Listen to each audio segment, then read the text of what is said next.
Continuamos con el temario de eclesiología, tema número 3. Seguimos avanzando y esto cada vez se coloca más y más interesante. Quien les habla, el padre Juan Carlos Álvarez.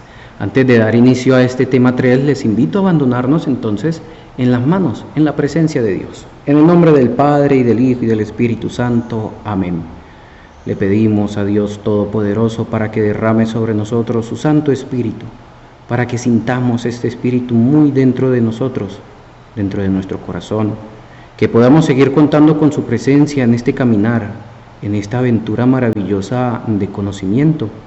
Que sea el Espíritu Santo que nos ayude a entender aquello que no entendíamos, que nos ayude a aclarar esas dudas, a darnos esas respuestas a tantas interrogantes que tenemos acerca de nuestra iglesia. Que sea este Espíritu quien nos siga iluminando y nos siga mostrando el camino para alcanzar algún día la salvación. Esto lo pedimos en nombre de Jesucristo, Señor nuestro, que vive y reina por los siglos de los siglos. Amén. Disponemos entonces, tema número 3. Origen teológico de la iglesia. Este es nuestro tema para hoy. Y sí, nos colocamos más interesantes todavía. La raíz. ¿Qué significa la palabra iglesia? ¿De dónde viene? Pero todo esto partiendo desde algo que se llama teología. Origen teológico. Es decir, vamos a escuchar otras tendencias, otras perspectivas, qué es lo que nos dice una cosa y otra cosa.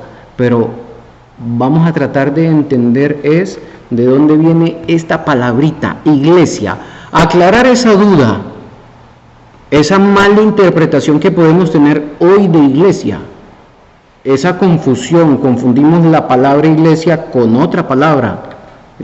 Ya va, este tema es, o esperamos poder llenar esos vacíos, aclarar esas dudas, responder a esa respuesta y centrarnos. Es decir, esa mala interpretación tiene que quedar a un lado hoy. Ese es el compromiso.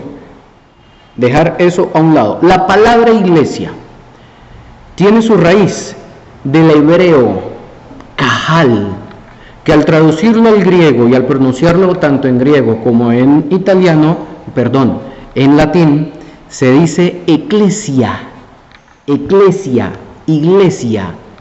¿Qué significa entonces iglesia? Significa pueblo convocado por Dios para escuchar su palabra. Dios nos convoca. Eso de que ustedes y yo buscamos a Dios, no, es Dios quien nos busca. Que ustedes y yo llamamos a Dios, no, es Dios quien nos llama. Pueblo convocado por Dios para escuchar sus palabras. Pero también nos da otra enseñanza más. Fundamento bíblico, ¿de dónde sale, de dónde surge, de dónde nace esta palabra? Deuteronomio capítulo 4, versículo 10. Reúneme al pueblo y les haré oír mis palabras, para que aprendan a temerme mientras vivan en la tierra. Y aquí viene la enseñanza o la petición por parte de Dios, y se las enseñen a sus hijos. ¿Qué es la iglesia? Si lo vemos desde otras perspectivas, la sociología nos viene a decir que es una institución política, la sociología que es regulada por normas, que tiene una jerarquía, que habla de un Dios, pero ¿saben qué? Es esto y mucho más. Esto no es solamente iglesia, es eso y mucho más, todavía no se agota. La antropología nos viene a decir que es un rito que crea identidad entre los miembros, ciertamente lo es, pero no agota el ser iglesia tampoco. La ética, conjunto de normas y leyes, esa es la iglesia para la ética. Pero la iglesia es más que la guardiana de las normas, de las leyes. La filosofía nos dice que una constitución de sentidos para la vida, que responda al miedo humano a la muerte. Podríamos decir en este momento si es verdad. La iglesia nos prepara a nosotros para la vida, pero ¿saben qué? La iglesia es más que una institución de sentido. Todo esto está dentro de la iglesia, de ese ser iglesia. Pero ¿qué es la iglesia? ¿Qué es? Es una experiencia, pero más que cualquier otra experiencia, es una experiencia de fe. Requisito para sentirme miembro, parte de la iglesia, un requisito que se escribe con 2 letricas, fe. Si no tenemos fe, podemos tener 50,000 experiencias de cualquier cosa, pero no vamos a tener esa experiencia de Dios. La iglesia es un encuentro con Jesús. Si tenemos esa semilla de mostaza de la que nos habla Jesús, fe, podríamos hacer cosas extraordinarias, inimaginables. Inclusive, yo estoy más que seguro, ya mucha gente ha logrado cosas extraordinarias, inimaginables, cosas que quizás el mundo termina diciéndonos, pero eso es imposible. Y nosotros hemos terminado respondiendo, para Dios todo es posible. Porque tenemos esa experiencia con fe, de fe, porque tenemos ese encuentro con Jesús partiendo desde la fe y nos sentimos ya miembros de la iglesia. Otras definiciones acerca de la iglesia no significa que es solamente eso, no. Son todas. Pueblo de Dios, todos somos convocados por Dios. Sociedad perfecta, no porque sus miembros sean perfectos, no, bajémonos de esa nube.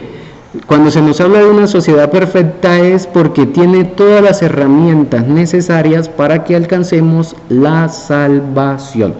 ¿Quiénes optamos por tomar estas herramientas? Ciertamente nosotros. ¿Quién nos da las herramientas? El que sí es perfecto, Dios. La iglesia también la podemos ver como ese cuerpo místico de Cristo, como nos lo habla San Pablo. Cristo es la cabeza y nosotros los miembros. La iglesia es el templo del Espíritu Santo, quien habita, quien está, quien la dirige, quien la mueve, quien la ilumina, quien nos muestra todos los caminos, el Espíritu Santo. Aquella promesa que Cristo nos hace, que Él se iba, pero que nos lo iba a enviar y nos lo envió. La iglesia también es vista como un sacramento, un encuentro personal con Dios por medio de un signo sensible que nos hace santos. La Constitución Dogmática Lumen Gentium del Concilio Vaticano II, que yo espero y yo aspiro y tengo toda la confianza y la certeza de que ustedes ya saben qué es, porque fue una de las actividades de los temas anteriores, no necesitamos profundizar un poquitico más. Cuando nos habla de iglesia, trata de aclarar un término muy nuestro, misterio. Pero ya va. Esta Constitución no habla o no se refiere a ese misterio como eso que no puede ser comprendido por lo inconocible. No, cuando se nos habla de misterio, nos quiere llevar a ese misterio partiendo desde un sentido bíblico. Poder ver la voluntad positiva de Dios dentro de este misterio, esa fidelidad soteriológica, esa fidelidad que Dios tiene con nosotros. Es decir, Dios con nosotros siempre es fiel y nos quiere llevar a nosotros a la salvación. Esa fidelidad inagotable de Dios en favor de los hombres. Un Dios libre que llama a unos hombres libres. Ese es Dios. ¿A quienes les da esa garantía de la salvación? A los que permanezcan en medio de su infidelidad, en medio de su pecado, se mantenga fiel y firme a Dios. También nos muestra la iglesia como ese espacio santo, ese lugar, ese sitio, ese encontrarme con el Santo de los Santos. Nos viene a aclarar que el misterio de la iglesia es un proyecto por parte de Dios que viene de arriba. No se lo creó ningún hombre, no, esto es todo un proyecto hecho por Dios. Es decir, si nos vamos al origen de la iglesia, ese Dios que llama, tenemos que volver nuestra mirada atrás. Cuando decimos o hacemos referencia a mirar atrás, es ver, conocer ese proyecto de Dios. Colosenses 1:15 nos dice, Él es imagen del Dios invisible, primogénito de toda la creación. Es decir, todo esto es un proyecto por parte de Dios. Este proyecto está prefigurado desde la eternidad. Dios ya tenía todo esto bien programadito. Después de que Adán comete pecado, Ya se nos lanza este proyecto de salvación, un Dios que prepara y revela proféticamente la historia de Israel. Hombre falla, Adán, Eva falla, expulsados del paraíso, y Dios comienza a trazar un plan de salvación. La historia de Israel es conocer ese plan de salvación de un Dios fiel que sigue llamando a hombres infieles para que pasen a ser fieles a Dios. Él seguirá en eso. Es una revelación y actuación de Cristo y el Espíritu Santo. Cristo vuelve otra vez a llamar, a convocar, nos vuelve a llamar, nos vuelve a convocar, pero no nos deja solos. Nos envía al Espíritu Santo. Convoca a los hombres para vivir en comunión, no como islas. Yo creo en Dios, pero una isla. No, Él mismo nos llama a 12, forma una comunidad. De esta comunidad, mirémonos hoy, una gran comunidad. Hay que ver, la Constitución, nos muestra esta visión trinitaria y esta visión clásica. Visión trinitaria de una iglesia querida por Dios Padre, y esa visión clásica la vemos como ese pueblo de Dios. Una visión de iglesia trinitaria constituida por el Hijo, Padre e Hijo, y la visión clásica, cuerpo de Cristo.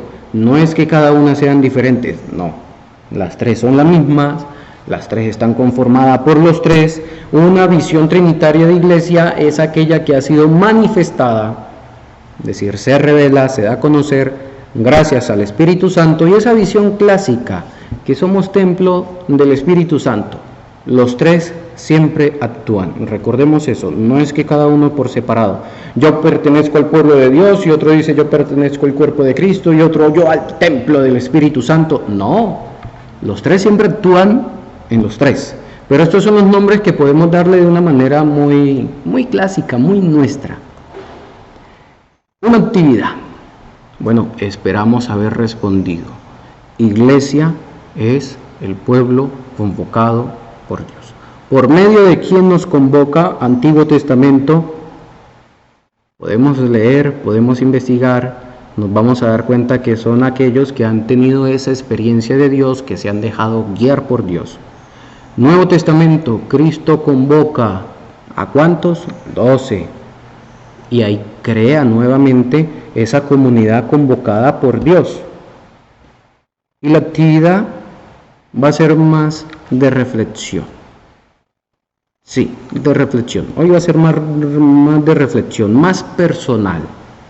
¿Desde qué momento cree usted que sintió el verdadero llamado de Dios para formar parte de su iglesia? ¿Que fue mi papá, que fue mi mamá, que fue mi abuelo, que fue mi abuela? Aquí la idea es adentrarnos a nosotros mismos y decir: yo me sentí en verdad llamado por Dios a partir de. Todos tenemos una experiencia significativa, una experiencia que nos marcó, esa experiencia con Dios. Quizás pude haber tenido ya 30 años, 40 años cuando Dios hizo. Sentí ese llamado por parte de Dios después de que vi una manifestación en Dios en mi vida. A eso es lo que queremos llegar hoy, que nosotros digamos: a partir de ese momento yo sentí el llamado de Dios. Y si podemos agregarle un poquito más, ¿cuándo le respondimos? Es decir, no es solamente escuchar a un Dios que me llama, sino cuándo le di mi respuesta. ¿Cuál es mi respuesta? Si no se la ha dado, mi respuesta al Señor es participar en la iglesia, dentro de un grupo, participar en la evangelización. Cuando comencé a responderle al Señor, cuando abrí las puertas de mi casa y dije: yo quiero que mi casa sea una casa católica, una casa de oración. Es decir, ¿cuándo le dimos esa respuesta? Cuando yo invité a otro familiar mío a acercarse a las cosas de Dios, que sentí su rechazo, pero no importa, yo le hice la invitación. ¿Cuándo le dimos esa respuesta a Dios, a Cristo? Vayan por todo el mundo. Y ese es el mandato por parte de Cristo, y anuncien el Evangelio, la buena nueva. ¿Cuándo sentí el llamado? ¿Y cuándo le di esa respuesta? Y si podemos colocar más concreto, mi respuesta la di este día y la respuesta la sigo dando participando en. Eso nos va a ayudar a nosotros a enriquecernos cada día más. Tercer tema, esperamos haber llenado esa duda. Que Dios les bendiga.